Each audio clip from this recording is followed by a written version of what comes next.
Hapo awali shule hii ilikuwa na upungufu mkubwa wa madarasa, na hivyo ikawa vigumu sana kuweza kuwapokea wanafunzi wote waliokuwa wanatoka kata za mjini katikati.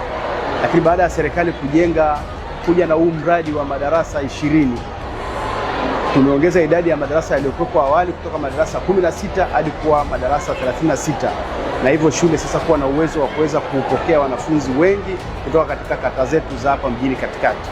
Tunashukuru sana serikali ya Jamhuri ya Muungano wa Tanzania kwa ajili ya mradi huu mzuri ambao umeenda kunufaisha sana wananchi na kunufaisha sana wanafunzi, na hivyo sasa walimu wanafundisha kwa kuwa na nafasi nzuri darasani, na hivyo kuweza kusaidia mwanafunzi mmoja mmoja kulingana na idadi yao ilivyokuwa darasani.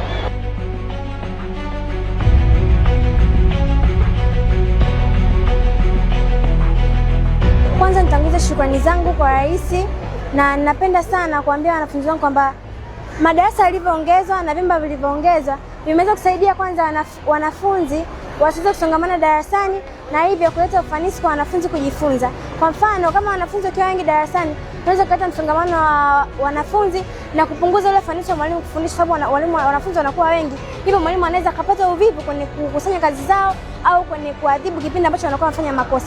Lakini napo kwamba wanafunzi wanapokuwa wachache, inakuwa rahisi kwa mwalimu kwenda kuwafuatilia na kuweza kujua wanaendeleaje kimasomo.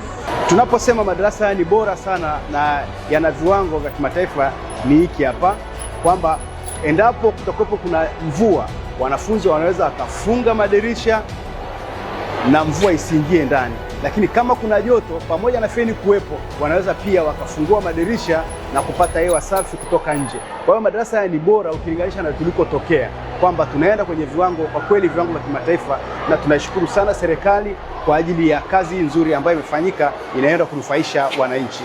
Wito wangu kwa wanafunzi ambao wanasoma katika shule hii ya Mnazi Mmoja, ninapenda kuambia kwamba wajifunze kutunza vitu ambavyo tumeletewa, kwa maana hivi vitu havijaokotwa sehemu, wala ni serikali imetoa pesa kwa ajili ya kujenga hivi vitu. Kwa hiyo ninapenda kuambia kwamba wavitunze na wavithamini, kwa sababu wao wanasoma sasa hivi wanavisomea, wakiviharibu, je, wanakuja tena watajengewa vingine? Hapana. Kwa hiyo inabidi wavitunze mbali na wanaokuja pia waweze kuvitumia.